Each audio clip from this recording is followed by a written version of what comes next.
have received some questions. That also I will be putting to Srikanth in due course of time. Let's try to make it as interactive as possible. And whenever you have any question, you can put it. Whenever the right time comes, we'll be putting that across to Srikanth.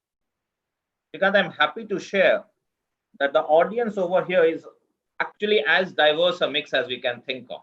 So I don't know whether that makes the job easy or difficult, because we have students, we have faculty, we have entrepreneurs, and we also have young managers.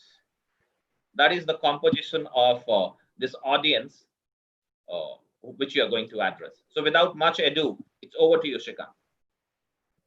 Thanks a lot, Subrat, for that introduction. And, I remember working together with you, and it's also great to see the kind of initiatives that, you have taken, to further education in this space. And I think really converting what is possibly a very tough time for everyone into an opportunity.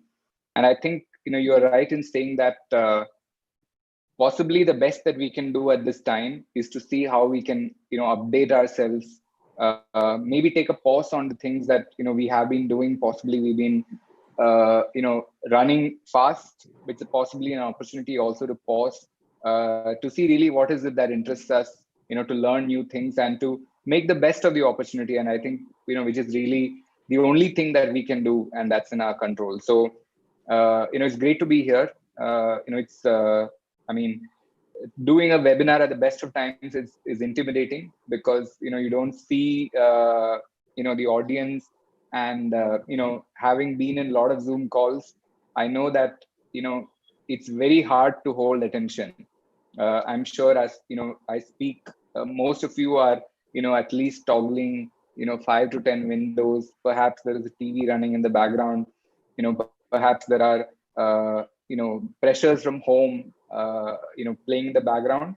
So I'm going to try and keep it light. I'm going to try and keep it simple, and just give an overview.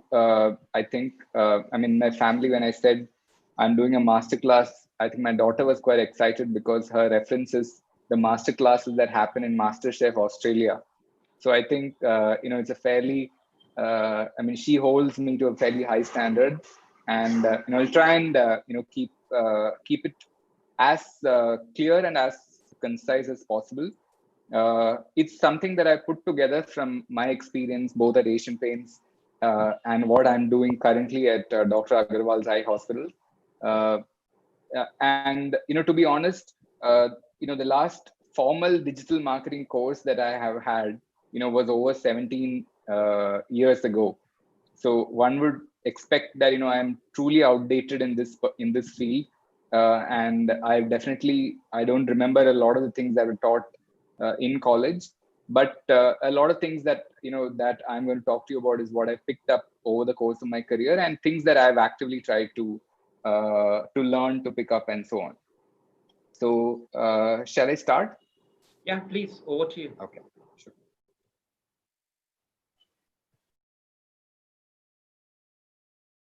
Okay, here we go. So hi everyone, and I'm sure that a lot of you have different expectations from today's session. I've tried to keep it as general as possible, trying to cover most of the things that as audience you may have in mind. And Subrat had told me about the the varied mix of audience, so I'm trying to keep it as broad as possible, and trying to give you an overview into what digital marketing from a practitioner's point of view really looks like.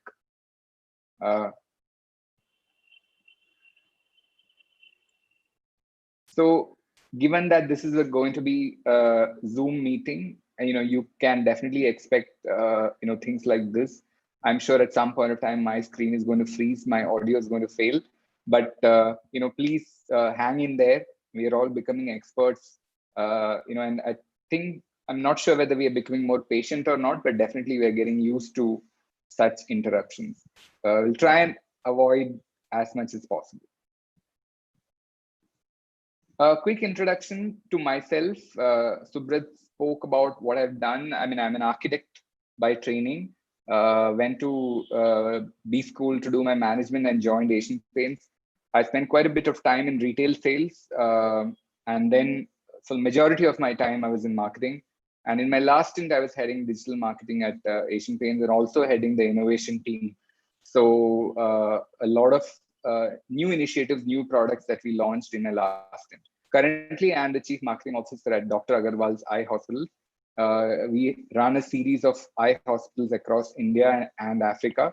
And, it's truly, at this point of time, it's truly an interesting time to be in healthcare. It's only been 2 months, but, I'm thoroughly enjoying my stint here. Some interesting highlights about my stint at Asian Paints. Looking back, I managed to launch both the most expensive and the least expensive brand at Asian Paints. So I think across price points, that the play that was right at the top and right at the bottom. And from a digital point of view, I think building beautifulhomes.com as India's largest editorially driven home decor community was quite a satisfying journey.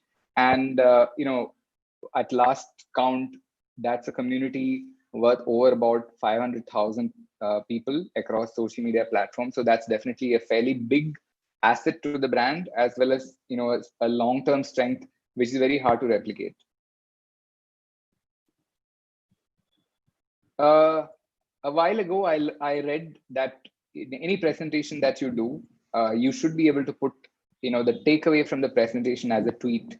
And if you are not able to do it, it is unlikely that the audience is going to take away much from it. In a webinar, it's also a good idea, because if you only want the summary of the presentation, here it is. I want to give it away right up front. And this is primarily what I'm going to be talking about through the session. And this covers the entire presentation. So about what is digital marketing from my point of view, what are the things that we are trying to do, what are the emotional responses that we are trying to build in audiences, and what is it all for, to acquire, to convert, or retain customers. So this is the summary. In case you just wanted a quick summary, I think you can just log off now. But if you want to see everything in detail, that's something that we will talk about as we go along. So yeah, I'm being in tune with the span of attention for a digital audience is very, very low. So keeping in mind my customers, who are all of you, I want to ensure that if you want a summary, that was it. Okay, I want to do the first poll. I don't know if we have that enabled yet, but just to get from your point of view, before we get into what do you think is the primary function of marketing? The poll ready. If you want to launch it, I can launch it. Yeah.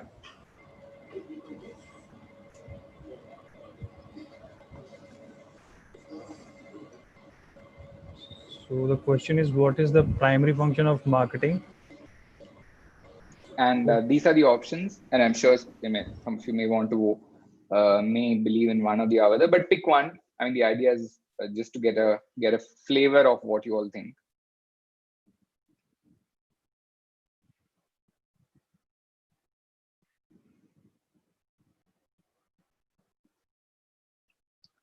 How long are we going to keep this open, Gagan? Just 15 seconds more. Okay.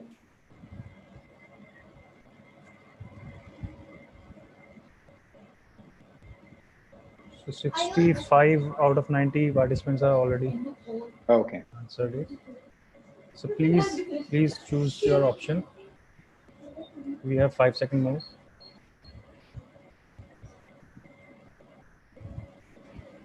Okay. So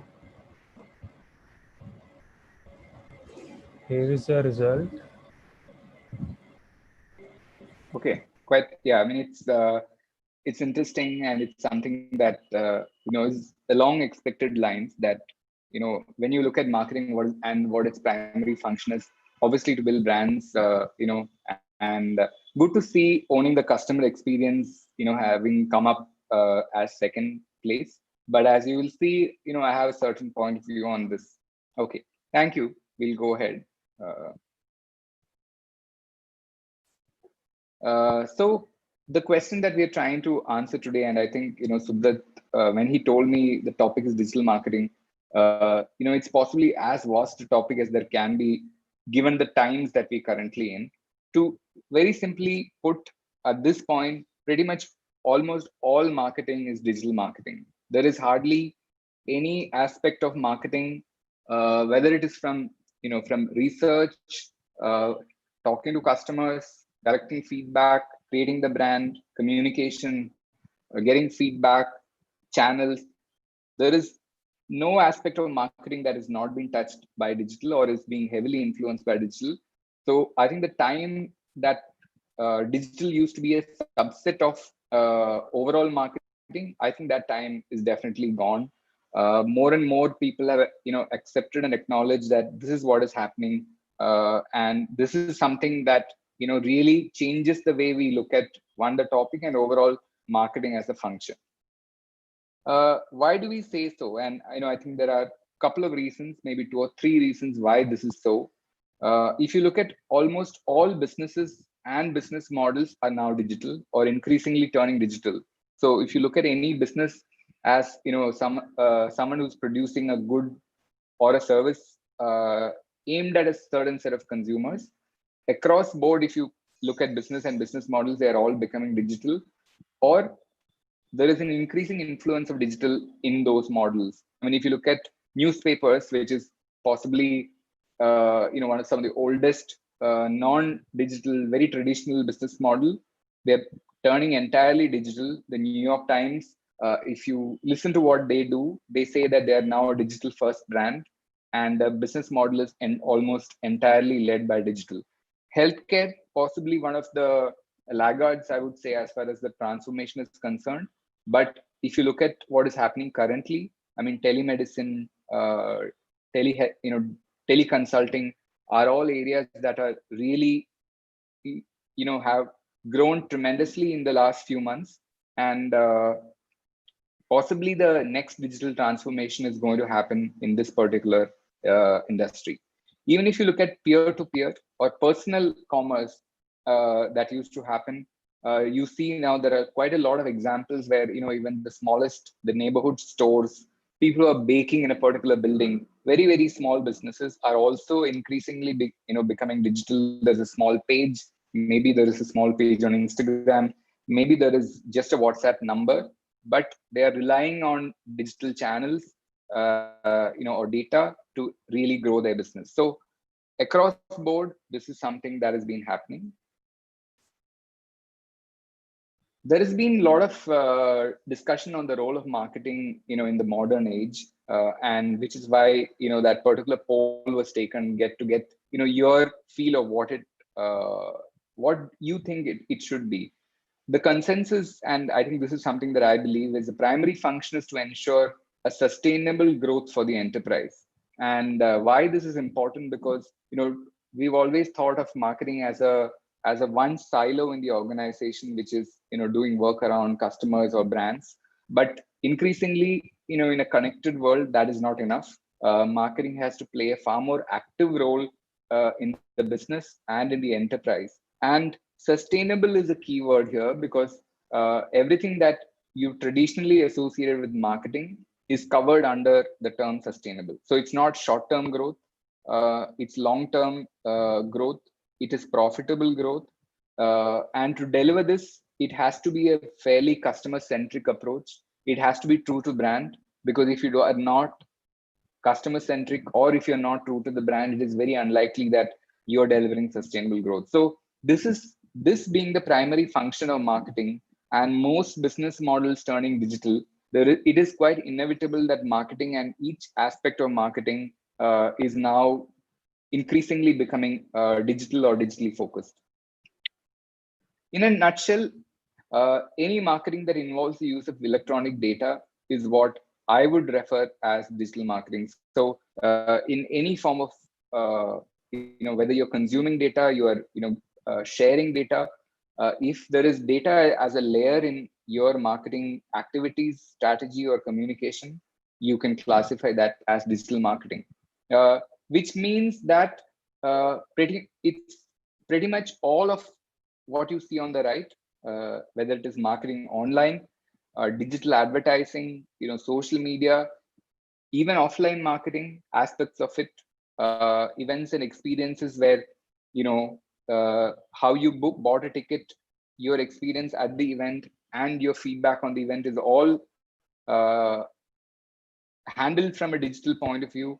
PR and influencers, how you do consumer research, how you track customer experience, service and support, pretty much all aspects of marketing that you see all can be categorized as digital marketing. And hence, whenever there is a certain tendency to confuse digital marketing with only one of these that you see on the right. So a lot of times you may think, oh, it's only social media, or it's only digital advertising, or it's only influencers.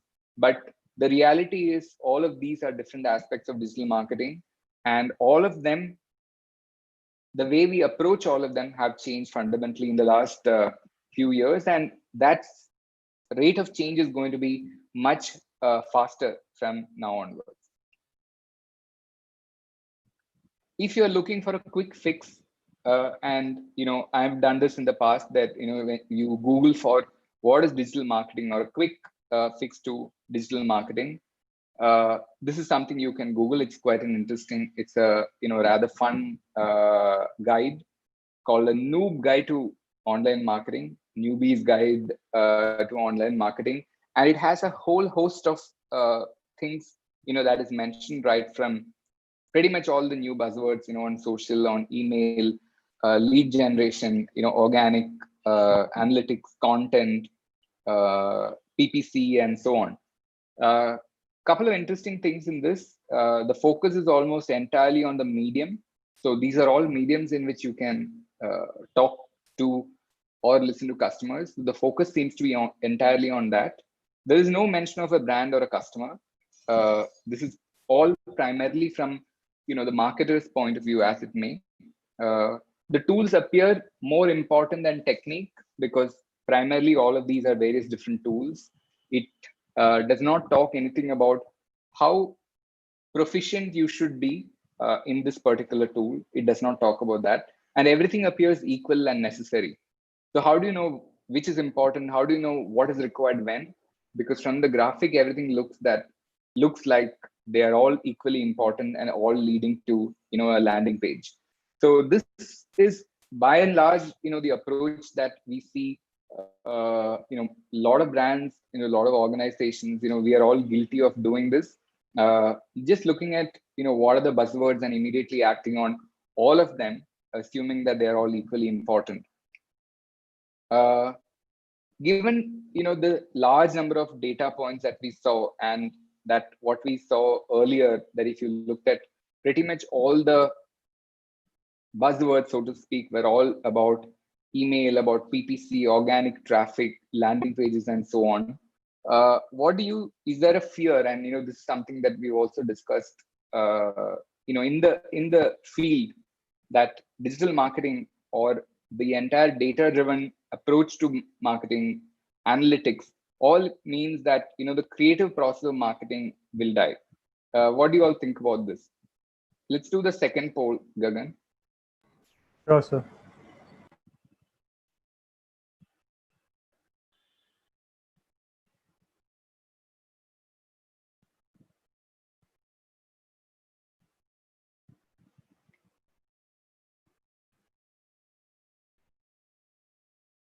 This simple enough question just to get an idea.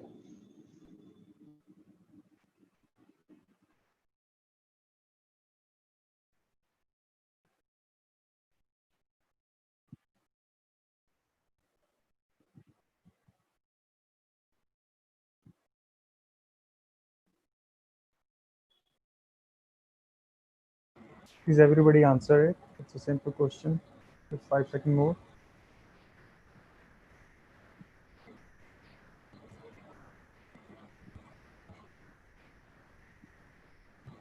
Okay.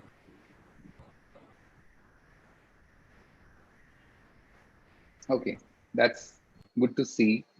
Because clearly, if this is the way forward, we cannot have it affect the creative part of marketing, which is such an integral part of the function. So you're right. I think it's good to see that positive approach towards to this field. And to me, digital photography is a great example. When, let's say, a while back, when digital became or started becoming the more prominent way in which people start photographing, there was a lot of concern that it's going to kill the creative aspect of photography, which hasn't happened. Surely, I mean, I'm sure all of you know iPhone is the most popular camera in the world. It takes the most number of photos. Technology has surely provided new tools, and greater control for the artists. So for professional photographers now, the cameras offer far greater control over light than it ever used to be. However, at the same time, it also makes the medium more accessible, which means a lot more people can enter the field because it's so easy now. It increases the competition. It makes the job harder because you need to learn a lot more new things. For example, you need to now know the software that makes it work. You need to know a little bit about digital retouching. You need to know about Instagram. You need to know about marketing and so on. So clearly, it's harder to stay current and relevant. But of course, at no point of time did anyone say that it'll be easy. And this is exactly what is happening in digital marketing. So there was a time when marketing used to be, you make one large TV campaign in a year, 1 or 2, and that is largely the job. However, now as I'm sure some of you who are practicing, some of you are studying, you will know that every day there is a real chance that you are getting outdated, because newer technology is coming. I mean, a lot of the marketers in the country were just about warming up to TikTok. Brands had gotten into it, and suddenly conditions change, and the platform is completely out. There are many replacements that have come. Instagram Reels rolling out in the last week. So as a brand, as a marketer, how do you keep yourself updated and current?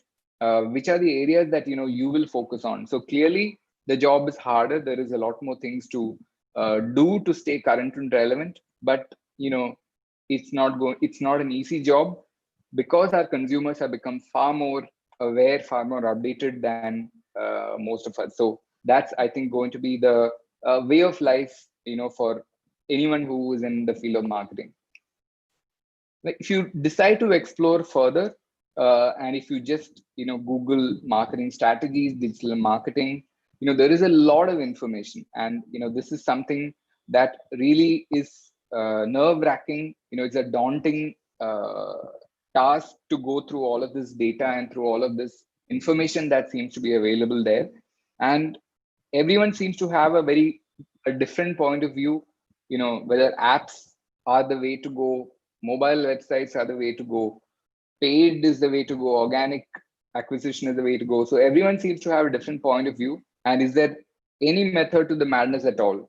And that's what I am attempting to do, to put all of this into a fairly simple structure, which I use in my work, and which is something that we are using to evaluate what our digital strategy should be as far as marketing is concerned, at my current role. So let's start with the basics, what we are talking about.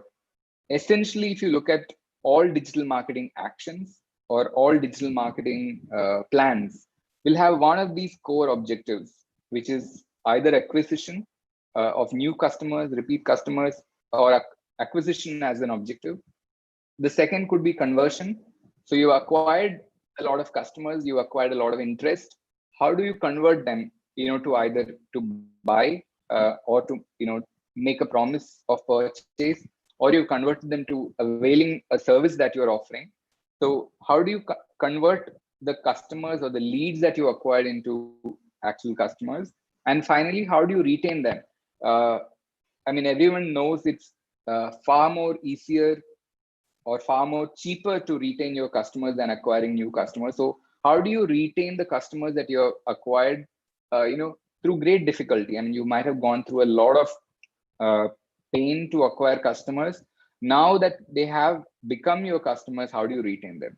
So pretty much the entire gamut of digital marketing activities can be bucketed under either of these three core objectives, and that simplifies your life to a great extent, because it helps you narrow down to your objective in a very sharp manner, because no digital campaign can have an objective that is out of this. So even if you take, let's say, a campaign that is purely for brand building, let's say that it's just to create awareness, or just to say that, hey, as a brand we exist, even that can have an objective that is linked to acquisition, or it can have an objective linked to retention, because you will have some customers and you want to retain them by making putting some message out there to say that, hey, this is the kind of brand that we are and we are happy to have you. So this narrows down all the activities, and obviously there are many complex ways of doing it, but I feel it boils down to one of these three objectives.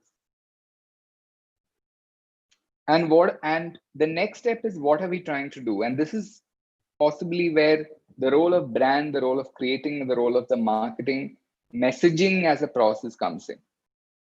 Most of the actions and most of the things that we are trying to do is to either build affinity to our brand and to build relevancy to the brand. So depending on where the customer is, it's part of their purchase process. Let's say that you're shopping for groceries, and as a brand, are you relevant to me at the right time?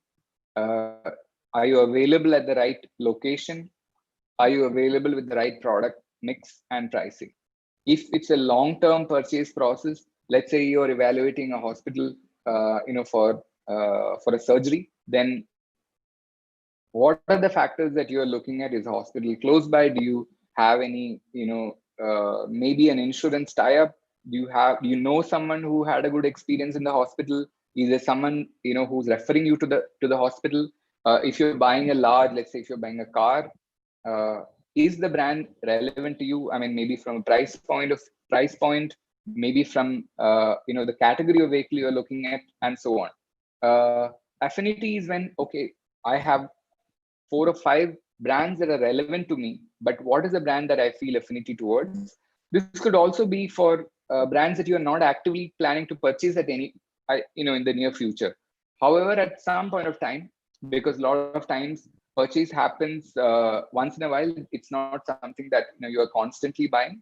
What are the brands that I am actively considering to buy? And given a choice, what are the brands that I have greater affinity towards? And obviously this could be for a product, could be for a service, a brand, it could be a person, could be a website, app, anything.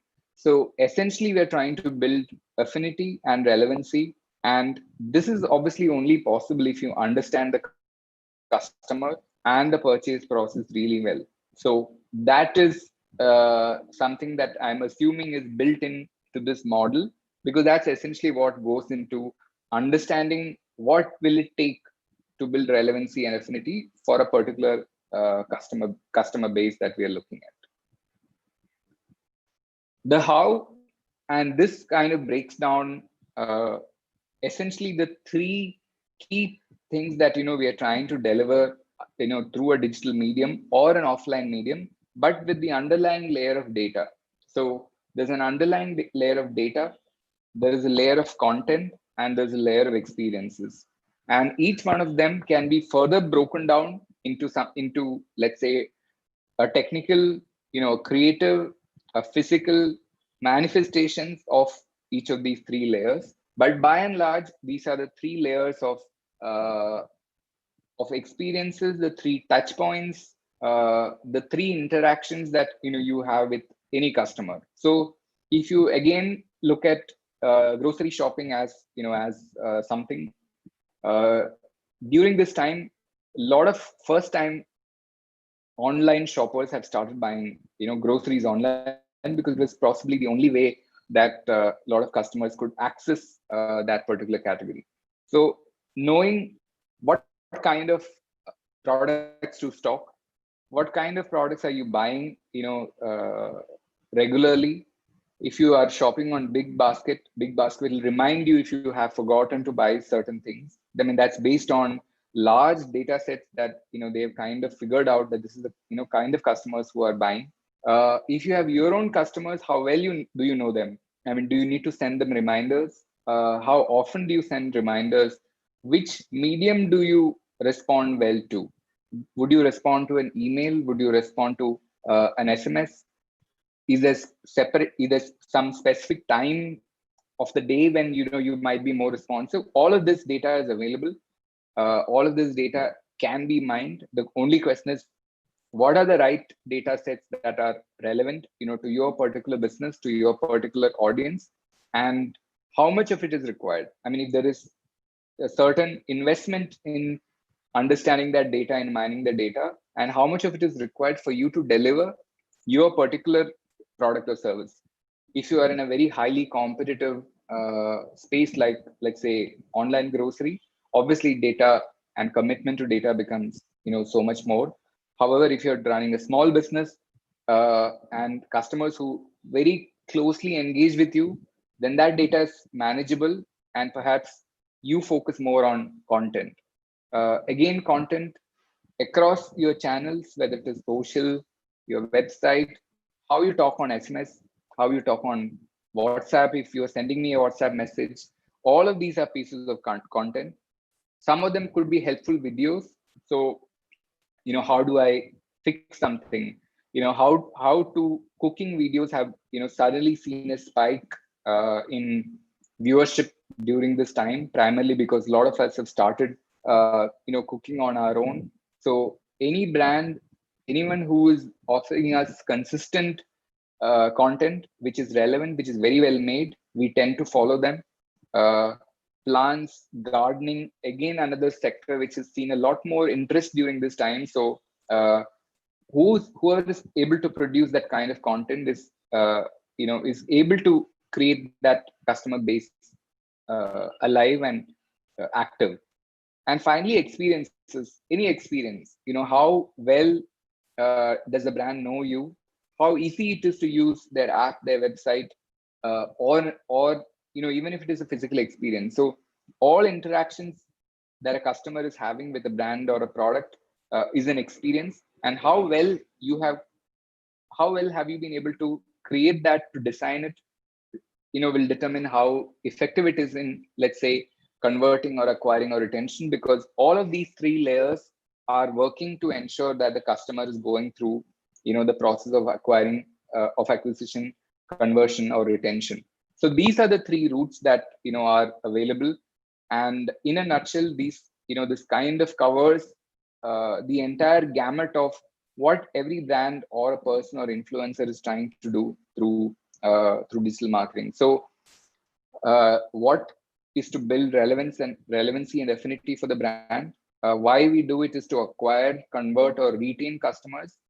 And how is through the right use of data, creating rich content, and ensuring that your experience that you're offering is memorable and is efficient, no glitches, and is something that the customer comes back for more and more.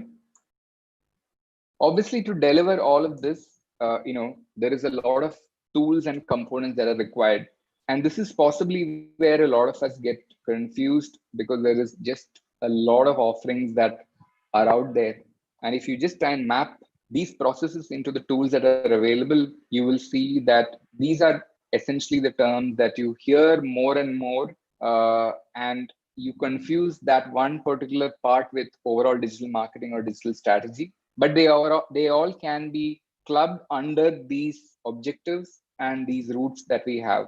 For example, the data layer translates into your CRM system, the analytics that you're running on your website, the consumer research, the primary research that you may have, and your social media numbers, your analytics, and so on. Similarly, for acquisition, you have a whole host of tools and channels available at your disposal. So anything from inbound, outbound, search traffic, SEO, and so on. These are all information that is available in plenty online. And so I'm not going to get into details. But I think the thing to perhaps keep in mind is that they all address a certain part of the purchase funnel, if you were to call it that, and a certain part of that journey. So you need each tool at a certain stage And depending on at what stage your business is in, you can choose what you need, and you don't have to do everything that is available.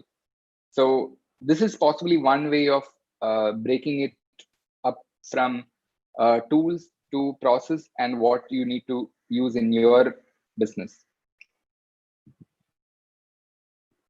All the tools and technology that you see, is comes under the world of MarTech or marketing technology. As some of you may have heard, there's a whole host of companies, software solutions that are available, but it can be as simple as how you want it to as complex a system as possible. If you are running, let's say, a small business, small to medium, all of this can be run even by one person. If you have, let's say, Google Sheets as your CRM base, or an Excel, or even a notebook, and you are able to keep track of that data layer. The content is something you are producing, the experience is something you are responsible for, and you are able to see how the customers are moving from acquisition to conversion and retention. From here, and this is obviously the most simplistic, but there are highly complex marketing technology stacks, as they are called it. So these are two examples that I want to show you. And it just shows that the moment you put everything together, the ecosystem is very large. And a lot of times it's the ecosystem that is daunting, that creates fear. But if you're able to map everything into back into the process, it simplifies things, and it helps us give a certain framework within which we can work and see, okay, this is something that is more important to me at this point, and this is something that I can invest in as I go forward. This is the other one, Philips. Again, it shows the ecosystem. Obviously, it's at an enterprise level, so there is a whole host of companies working, but you can see that all of the things that we spoke about kind of feature in different parts, but they're using different companies, different tools to ensure that they're able to do that at an enterprise level. So if that's what a digital marketing person is trying to do, and these are the tools that are available, how do you actually become a digital marketer? And this is an interesting article you can Google. It's actually from Google. Think with Google is the website, where they had tried to find out what is the expectation from a chief marketing officer, a marketing team in the current century. So if you actually read about it, it says the 21st century CMO is expected to be a marketing miracle worker, an alchemist who combines the classic art of branding with the latest advances in data and measurement. And all this while you serve as a connective tissue of the C-suite. So if you see, quite a lot of the expectation seems to be extremely high from the CMO or from the marketing function. And clearly, the way forward, and for all of us who are part of marketing, want to build a marketing career, clearly there's a lot of pressure on staying ahead of the curve. And if you see, the cultural trends that are shifting consumer expectations. I mean, earlier there was a time when it, as a brand, we was quite a sheltered existence, but now you see that, no brand is in a way immune to social changes or social trends, definitely not to consumer behavior changes. So the need to stay ahead of the curve and the need to stay relevant is obviously very high and equally challenging. At the same time, there is the expectation that marketing cannot be, and especially digital marketing, cannot be all about awareness, affinity, or sentiment. EBITDA is something that finance professional would easily relate to, but the expectation is that even as a marketing professional, that's the language that you are expected to speak in the current scenario, and especially going forward. I think the role of the function is definitely has changed already, but it's going to change even further, and we'll have to present everything that marketing does and plans to do in these terms. So according to me, there are two routes to become a digital marketer. One is to be a generalist, and which means that you need to have an overview of the entire process and what are the various levers that you have, as depending on the scale of the business, depending on what you are, where you are as part of your career, and as a practitioner. What are the right metrics at each stage? You need to be able to understand and to pick the right metric. How do you allocate budget across various stages and channels? Definitely, if you are a generalist, hiring the right team, having the right agencies or team partners or team members becomes crucial, and at least have one or two areas of deep understanding. So to me, this is like a director of a movie. The director needs to have an overall view, not necessarily an expertise in every aspect of filmmaking, but perhaps one or two areas where you need to have a deep understanding, but you definitely need to have an overall view of the whole process. The other route is to become a specialist, and we see that there are a lot of opportunities, a lot of roles to be a specialist, because most of the marketing functions are looking for specialists, as people to fill roles or people to come in and help a particular part of the business. So a specialist would have a deep understanding or focus on a particular stage of the process. So, your inbound traffic, SEO, paid advertising, analytics, it could be any of this. Sorry.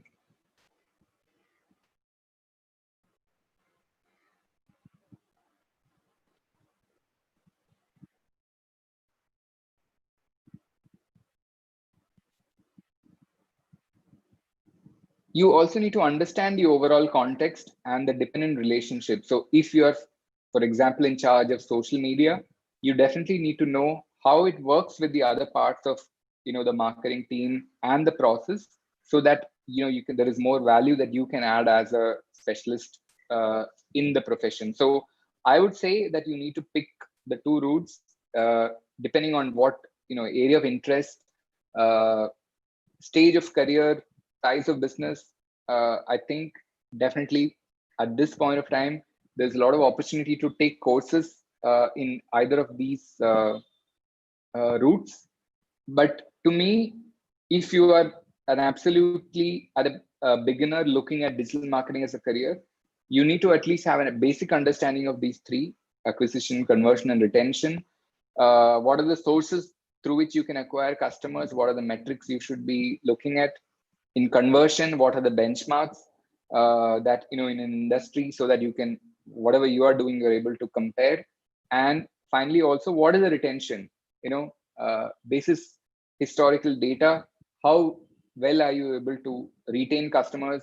How do you collect customer feedback? What are the experience, and so on? Giving you a few courses, few sources where you can do some online certification, online courses. These are good sources of a lot of interesting online courses on digital marketing. So this is something you can check out. To me personally, podcasts have been a great source of learning and a great source of information, because it helps set up a habit. Maybe it's a weekly podcast, so you start listening to it, and it also ensures that the information is updated, because those are experts and they're coming back to you with some information. So these are some tips where you can possibly start.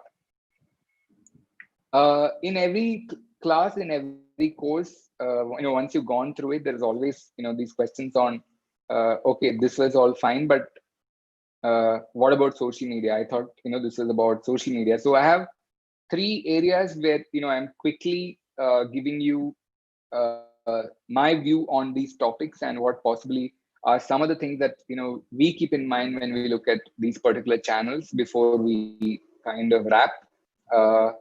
First, on social media, I think again a lot of debate on whether you should be there on all channels as a brand, whether whether Facebook is dead, whether Instagram is growing, what happens to TikTok, should you be on Twitter, should you be on Quora, and so on.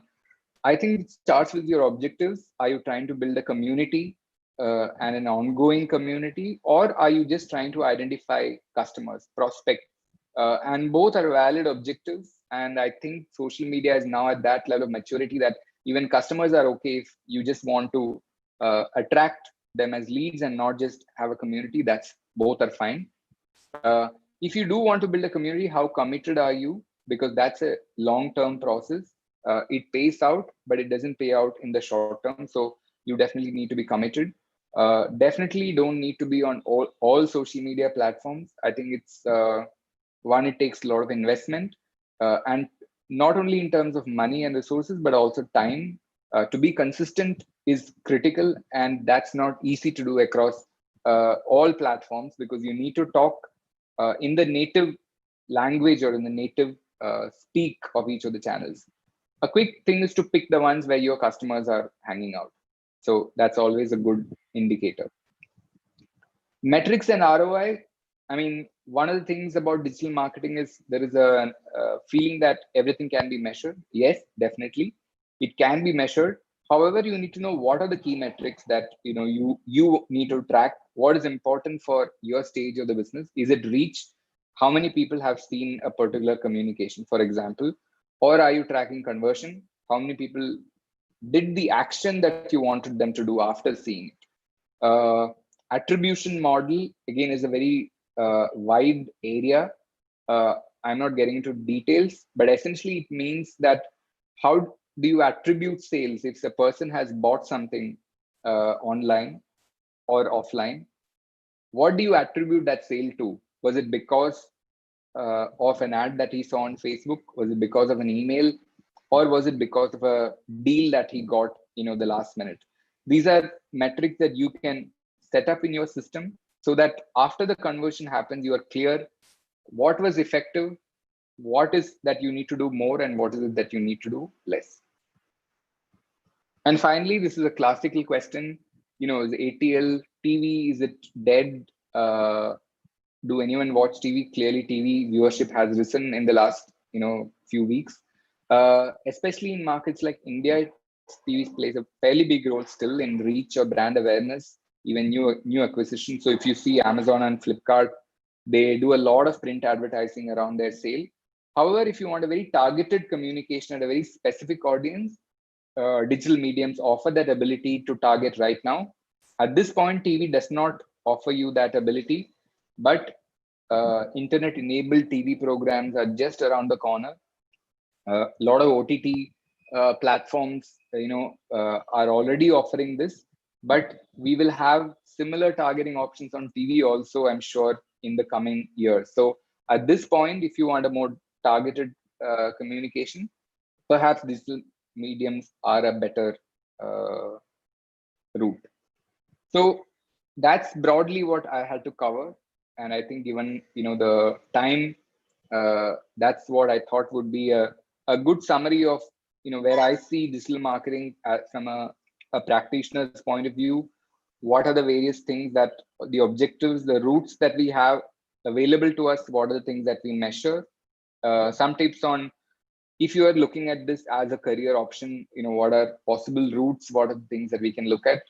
Some of the tools that, are available at our disposal and so on. So, Subrat and Gagan, I think that's broadly what I had to cover. I'm happy to take questions and see what. Right. Thank you so much, Srikanth. If you can just remove the screen sharing now. Yeah. Thanks a lot, Srikanth. If you ask me personally, it has been a great learning session. And I will start first by the statement which you made, wherein you said that, all marketing is digital marketing now. Yeah. Unfortunately, we meet a lot of people who don't understand the, complete gamut of digital marketing, and they have got a very, very myopic picture about it. Yeah. And I think one of the wonderful, statistics I can share with everyone, that I was reading an article which talks about Times of India and its foray into the digital space. Last year, if I talk about the gone by year, total turnover of Times of India, Times Internet was 92 crores. And its loss was 22 crores. And if I compare that to, the company which have come much later, like InShots, yeah, their customer base is much higher than, what Times Internet has got right now, and they are more profitable as well. yeah. So I think I completely echo what you talked about, that, unless and until even the traditional companies are willing to move to that genre, they are going to have problems. Yeah, I think, like I said, even I think New York Times is also a good example, where they are now almost entirely run on digital subscriptions. See, there are a lot of conceptions about digital. One is that people will not pay for information or good content, which is also it's been proven wrong, because if you look at, all of us are subscribed to whether it is Amazon Prime, whether it's Netflix, Hotstar. If the content is good, people are willing to pay. Obviously not a lot, but you are willing to pay. I think, Srikanth, in the digital medium, I'm talking more from an entrepreneur's perspective. What do you think that, is it the subscription model which is working best at this point of time? I would say, the freemium model is possibly the best. Right. From what I've seen across websites, and I think this seems to be the model which a lot of the online, digital only brands have followed, Right. where you are giving some free content, which kind of is good enough for most people. But if you want a bit more, then you have to pay for it. And I think a lot more people are willing to invest that money, because you realize it's not a lot, and it is definitely useful content. So I think, to begin with, it's always a great idea to give away some good information, some good content, basically help your customers, and then ask them back, to because there are some great examples of even brands asking for donations. Buy me a coffee is as simple as that, and even that's enough to sustain a small business. So I think we are also becoming a little bit more evolved as online audiences, where we know that, okay, these guys also need to sustain. That's true. That's true. I'm just going through the questions which have been shared so far, Srikanth. Audience, I must share that some of the questions I'm using my discretion not to put them to Srikanth, because some of them are suggestions. So there is someone who said that, if possible to you, please use GeoMeet for webinar, because it is Indian app, it will support local company. We completely appreciate your feelings and thoughts. As soon as possible, we will try to do that. There is an interesting question, Srikanth. It is about, what should the company invest on in higher amount? It is by Sumit Badya. Is it that where should be investment be higher, content or social SEM or SEO, whatever he means by that? So whether it is content or outreach, let me rephrase it that way, please. Okay. See, I mean, there is no one size fits all, which like a model that everyone can follow. But I would say that both are possibly important. But I would say that if you are starting out, and the first thing is to ensure that you have laid out what you are offering well. So from that point of view, you start with content, and then with outreach. But it is also there's a feedback loop, because you will see what content is working. You need to keep updating the content as well. So I would say it's not a one versus the other, and perhaps it's also depends on a sequence, that okay, you first build the content, then you make sure you promote it for a while, and then you, basis the feedback, come back, build more or better content. So it may be a sequence rather than one versus the other. Sure.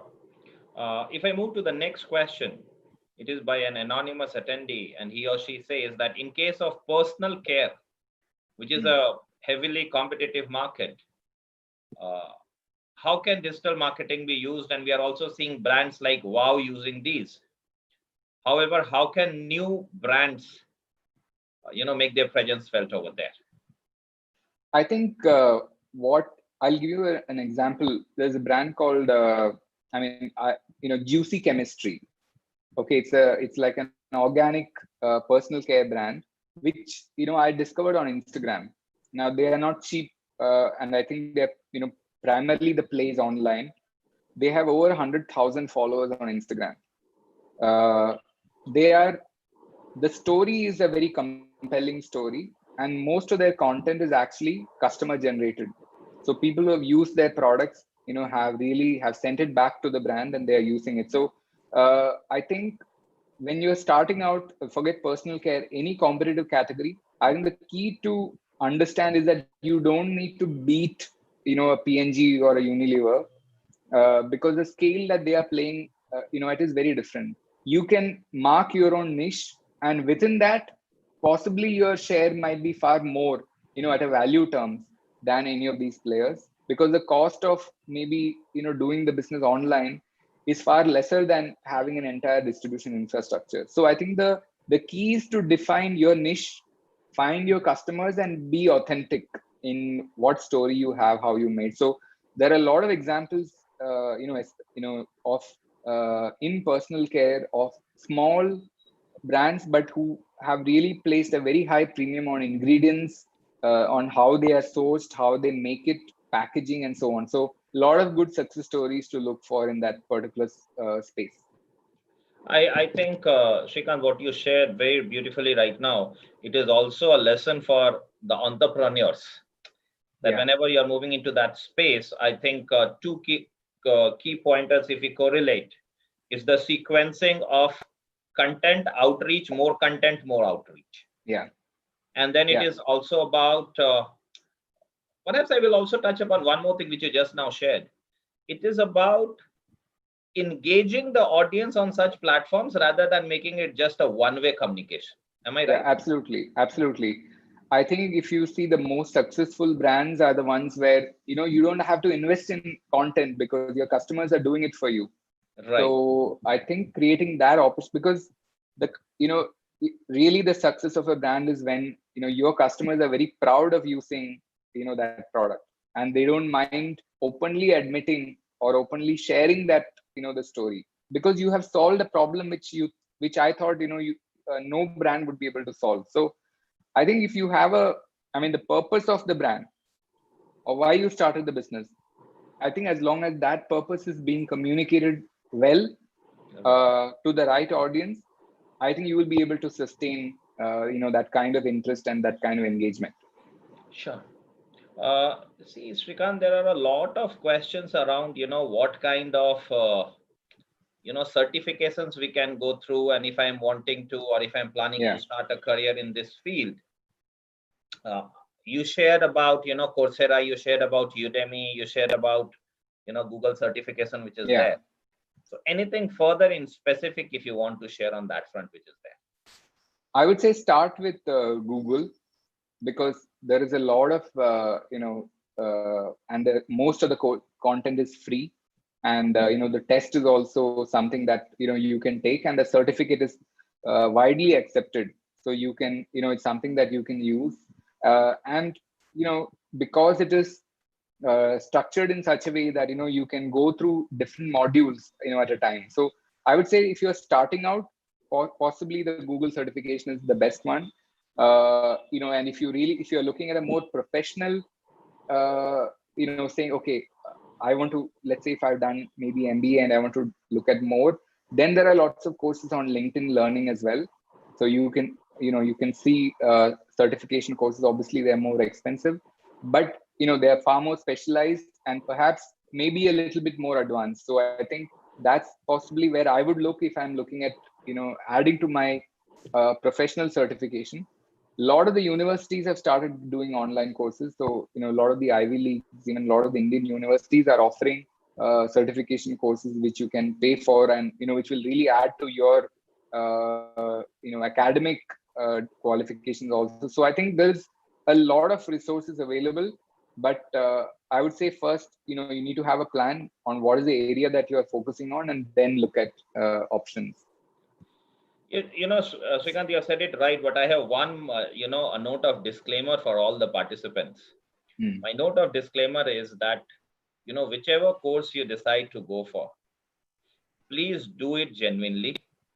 Yeah. Please do it putting your heart, and do not do it only for the sake of certification, because all of us understand this certification game now well enough. It's honestly speaking, it's now going to help you either in your endeavors or in getting a job. Srikanth, if you can. Yeah, absolutely. I mean, definitely, because it's so easy to to get lost in that world of just trying to add a certificate. I think if you genuinely try and do, and a lot of companies now, actively do their own tests before they hire people, and they, looking at real life problems. So I think approach it from, the objective of learning, and I think you will possibly be better off. Certificate should be, more an outcome rather than the starting point. Sure, right. See, there are a couple of questions around, how much investment is needed if I want to go for digital marketing and all. See, folks, my simple thing is, on one hand, there is no end to the investment limit which is there. And on the other hand, I think Srikanth has already shared that the beauty of this entire digital marketing is that you can start it small. You can start it at a much lesser investment. I was just talking to someone and he shared that, half a page ad in Times of India will cost you 20 lakh rupees. I'm pretty sure at a budget much lesser than that, you can start. But again, it all depends upon, do you have a correct plan, and how do you plan to go about it, and how do you best use the resources? Yeah. Totally agree. There was one very specific question, Srikanth. You may take it or leave it. I leave that to you. It says that if you have seen the latest ad campaign by Lay's, which is called Heartfelt Campaign, is this what we expect to be the new attention grabber? This is by Prachi from Ford School.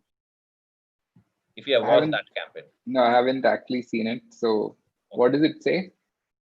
No, so that was the question. I have not seen it either, so I'm not. Okay. I'm not in a position to comment either. Okay.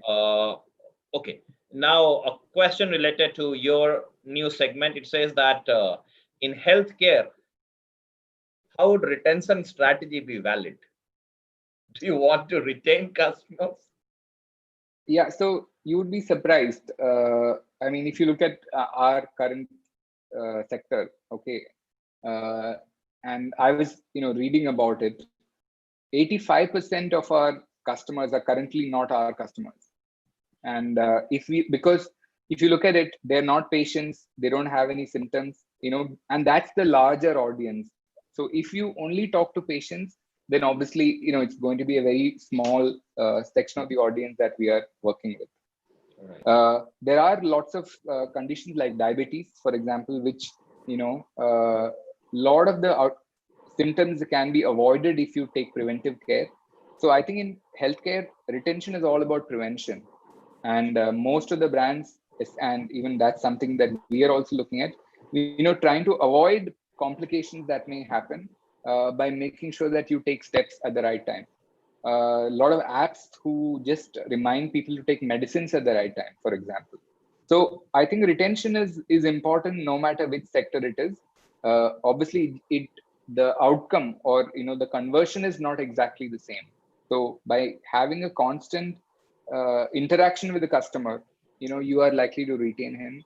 Referrals are a very important source of revenue in healthcare. So again, a customer who is happy with your experience is also going to talk to other customers. So there are many ways in which retention can play out. Right.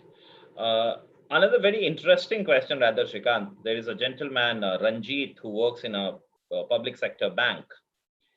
And he says that, the irony is the digital marketing decisions in their setup, it is taken at the corporate level. So is there anything that they can do at the field level, or the field level forces when you talk about? Is there something which can be done at their level? Yeah, I think, the advantage with digital marketing is that, scale, there is no restriction of scale. So for example, if you wanted to do a TV campaign, you can't do it at the local branch level. However, if you want to, let's say, do a small SMS campaign, or a small campaign on WhatsApp, to your customers with, let's say, a simple callback or a simple click on a landing page, that is definitely something that you can do. I don't know what the norms are, but if, let's say, on social media, if you want to create a small group, that's something that you can do. I think in any new field, I mean, let's say digital marketing is not new, but maybe it is new in some industries or in some companies. Always do one small experiment, get some sponsor who can back that without too much investment of money and resources, and demonstrate that it works. And I think that can give you a lot more leeway than any amount of persuasion or presentation that you can do. So do a small experiment, show that it can work, and use that to build on and create larger plans. I think, Srikanth, what you have said is wonderful in the sense that the message is about, you may start it small, but the point is you should start it. Yeah. Obviously, within the guidelines of the overall, your specific corporate, what is allowed, what is not allowed. Yeah. But just building on what you said, and because it comes from public sector bank where we also do a lot of work, the simple thing I can share is, if you have got a set of customers and you just share with them a WhatsApp, advice, which is there weekly or something, or an article, couple of articles, it's not about bombarding and spamming them, but put yourself in the shoes of the consultant and try to, give some information which is relevant to them. Yeah. That is how you connect. Yeah, absolutely. I think, given that we are all users of the digital mediums, I think, we have a lot more insights, and you can roll out a plan at any scale. And I think that's the beauty of this, this discipline, that it is a very democratic, stage, which is why you see influencers, who have no corporate backing them, have become bigger brands than large corporates. They become more valuable than large brands. So that's all possible because again, being true to brand, being true to the audience, and so on.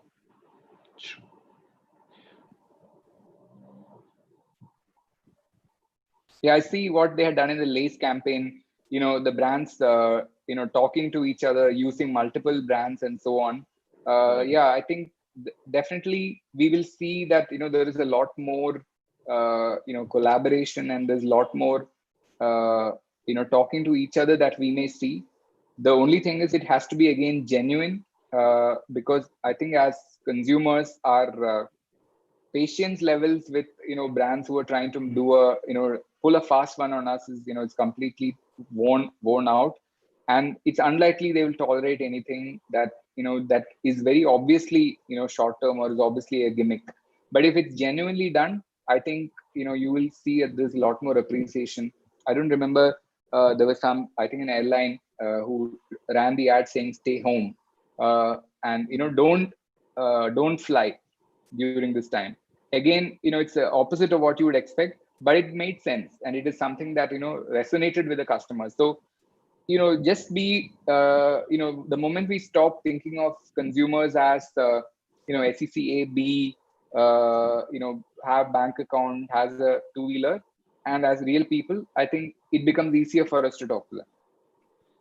So I think, Srikanth, two examples which come to my mind straight away.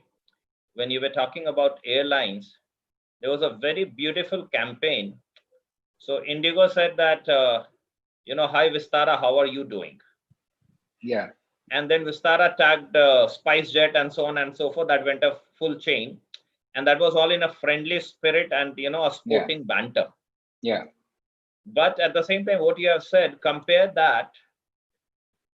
I think Paytm came up with one nasty take on one of the other, payment portals, wherein they said that, okay, they are down for 24 hours, trust Paytm where it is always up. And the brand had retaliated by saying that, something, a class is permanent, score is temporary. Yeah. Form is temporary, class is permanent is what it had come up with. So it is also about Sorry. No. So it is also about that, you need to engage in the right set and right communication. Because unfortunately in this world, just like the good news, the bad news also spreads much faster and it is much more difficult to control. Yeah, correct. Absolutely. Srikanth, the last thing, the last question, and I think we have pretty much taken all the questions which the audience have also taken, or audience have also put across.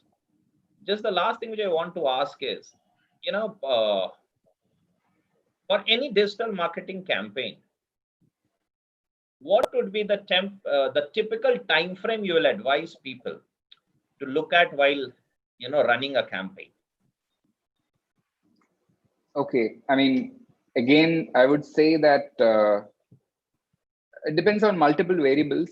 On whether one, the objective of the campaign, two, obviously the budget, three, how big is your the customer size, because if it's a very narrow audience, it may take longer to reach to all of them. So okay. I think the what you're measuring will also have an impact. Suppose if you're measuring engagement or measuring brand affinity, it may take longer. If you're measuring impressions or conversions, you could do it sooner. So I don't think there's a fixed time. However, I think if the important thing is also to ensure that you're not that you're factoring in these variables when you're calculating the time. That it's not either too fast that you not spend too much money, but you feel that it hasn't resulted in anything, so you stop the campaign. So I think it's an important variable. So I think that way it's the good question, because a lot of times we either do it too long or too short. So these are possibly variables to consider and then decide, okay, I'm going to run it for 2 weeks or I'm going to run it for a month, because that's the time with which I can get a reasonable idea of whether the objective is working or not. So to conclude, Srikanth, what I take away from your pointers is that to start with, we need to have a very clear-cut planning. Yeah. There need to be, pretty defined. I will not use the word measurable. I will use the word defined. That outputs and expectations which you have from the plan. How long or short the duration of the campaign may depend upon various factors, as you have talked about. Yeah. But at the same time, it would not be a bad idea to have a periodic review and put up some mini milestones as to where we are. Yeah, and I think the beauty of digital is that you don't need to. It's not like a TVC which you have made and you have released. It's not a movie like that. I think it's more like a episode, because you can change it. And I think the more you take feedback and the more you change and the more you fine tune your approach, the more successful you will be. Sure. So thank you so much, Srikanth, for your valuable insights. It was an absolute pleasure. And for me, individually, if you ask me, it has been a great learning session for me. There are some definite key takeaways which I'm going to take from this discussion. And I'm pretty sure that the audience also has got some amazing insights. For those who are still here with us, we will also be sharing the recording of this masterclass, which will be available for you in case you have missed out certain specifics. Once again, thank you so much, Srikanth, for sparing your valuable time. Thank you so much. Thank you so much. Thank you for having me. And it was great to put this together. And to all the audience, I hope that you have a great career, a great academic course, and just a great time going through the whole digital marketing discipline. I think it's something that is quite interesting, quite exciting, and it's going to be a vital skill in the times to come. So thanks again, Subrat and team, for having me. It was a great pleasure being here. All the best to your future endeavors as well. Thank you. Thank you so much, Srikanth.